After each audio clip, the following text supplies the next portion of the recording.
Kopík ho pěkně zklamal. Zapíchal se na pařezu.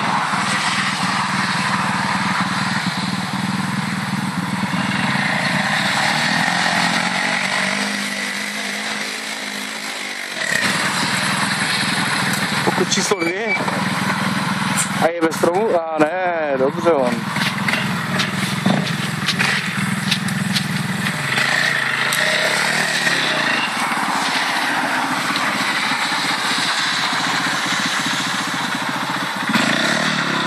To není obyčejný člověk, to je nadčlověk.